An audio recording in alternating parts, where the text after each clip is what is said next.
Атым Баймырза. Мен өзү Талас жергесинде чоңойгом. 2 жашымдан тартып тайнем менен тайтамдын колунда өскөм. Тайнем ырдаганды жакшы көрчү, көп ырдачу эле. Мен да ошол тайнемдин ырдаганын көрүп, ошол ырга карата болгон каалоом пайда болгон. Анан ырдаганды жакшы көрөм. Мен Таласта 9-класска чейин окудум. Ошол учурда баягы мектептер бири-бири менен касташып деген сыяктуу учурлар болчу эмес беле анан. Мен классымдагы балдар тамеки, насыбай, ошол эле учурда клей, дагы ошол сыяктуу зыяндуу заттар тууралуу көбүрөөк ойлонуп, кызыгуу пайда боло баштаган. 7-класска чейин бул нерселер ушул балдардын арасында сөз болуп жүрчү, чоңдордун кылгандарын угуп калчу. Анан кийин кызык боло берчү да, бул кандай болду экен, эмне болду экен, эмне үчүн көбүрөөк ушул тууралуу сүйлөшүшөт, эмне үчүн ушул нерсени кылышат деп баягы кызыгуу боло берчү менде. Анан кийин ушул 6-классты бүтүп, ошол учурда анан тамекиден баштагам. Тамеки чегип көрдүм. Башында жаккан эмес. Бара-бара көмүп кеттим. Азыр өзүм да билбейм кантип көмүп кеткенимди, айтор бирок көмүп кеттим да аябайчы. Ал нерсе адатка айланып калды.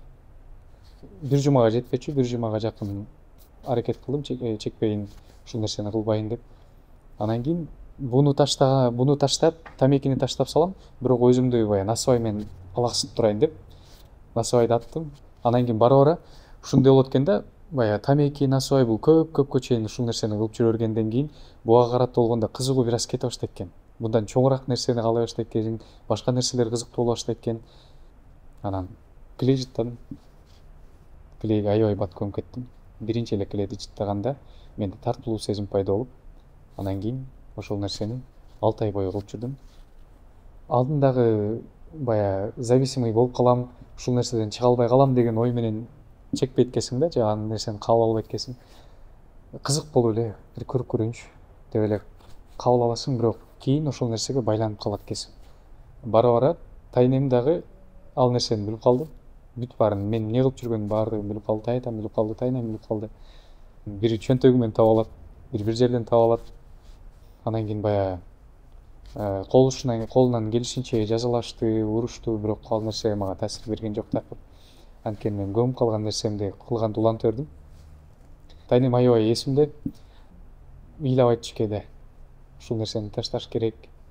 Мынтип жүрө берсең келечегиң эмне болот деп мен үчүн аябай коркчу.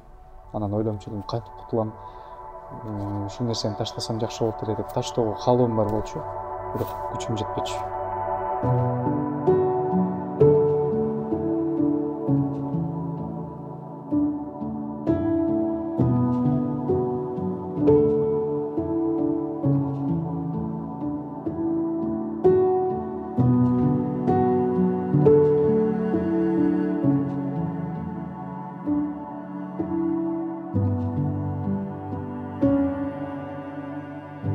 9-класстын бүтүп, ошонун жайы эмеге бардым.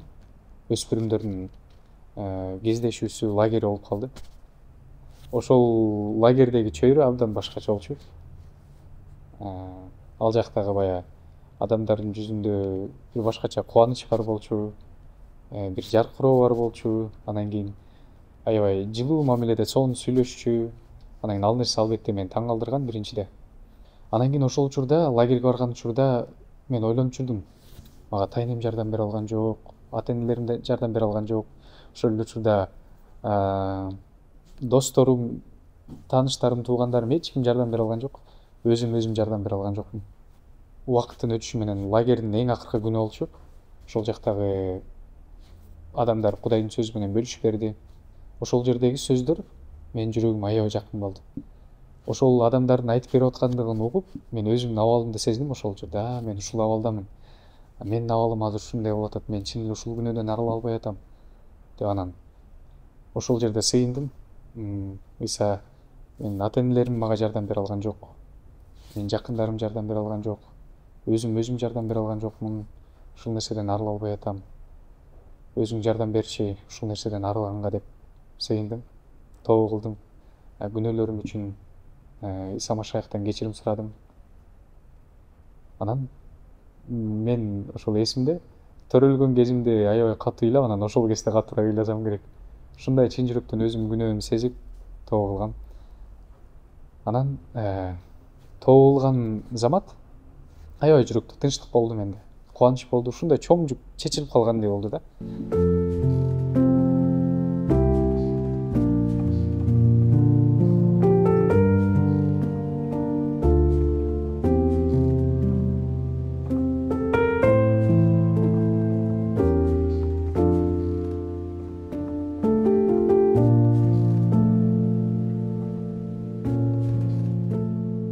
Ошол тоо кылгандан тартып азыркы учурга чейин тамекини дагы, насыбайды дагы, клейди дагы башка нерселер бар болчу.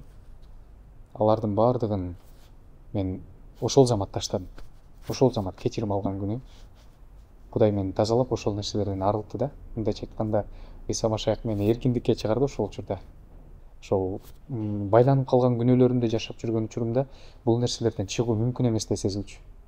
Бирок качан ошол нерседен арылта турган Кудай бар экендигин, мени сүйгөн, менин күнөөлөрүм үчүн өлгөн Иса Машаяк бар экендигин, кайра үчүнчү күнү тирилип, адамдарга түбөлүк өмүрдү сунуштаган Иса Машаяк бар экендигин билгенде, ал эркин кыла аларын билгенде, ошол нерсеге мен ишеним менен кайрылганда, күч сурап, ал нерсенин баарынан Кудай арылтты.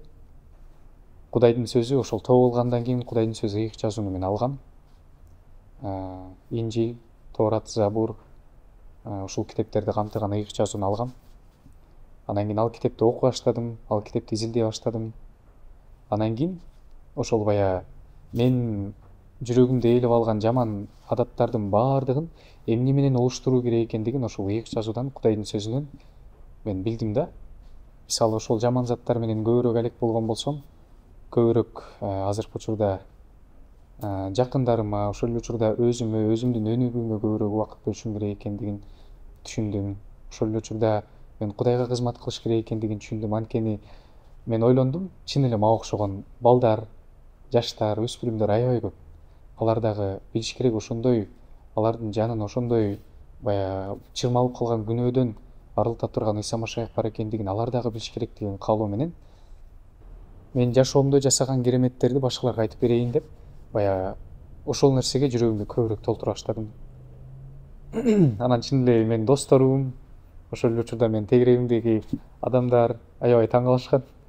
Сен өзүң бир учурда ушул нерсени бизге үйрөтпөдүң беле?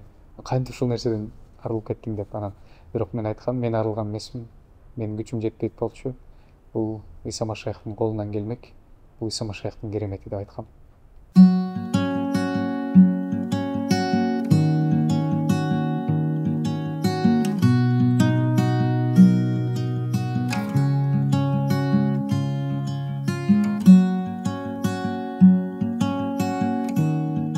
Мен айткым келет эле, биз өзүбүздүн ушул күнөөлөрүбүз менен күрөшүүдө биз жалгыз эмеспиз.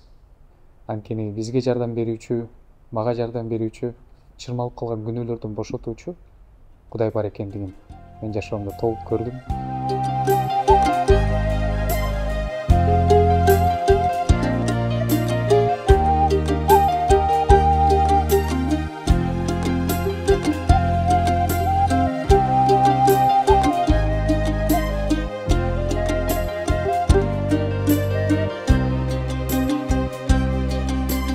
Райымдуулугуңдун чеги жок, куткарып алдың мени,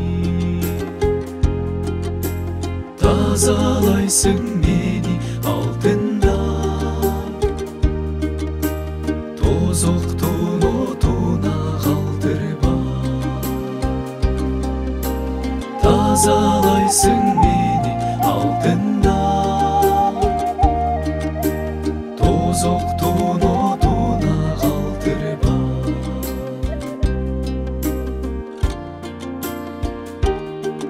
Ата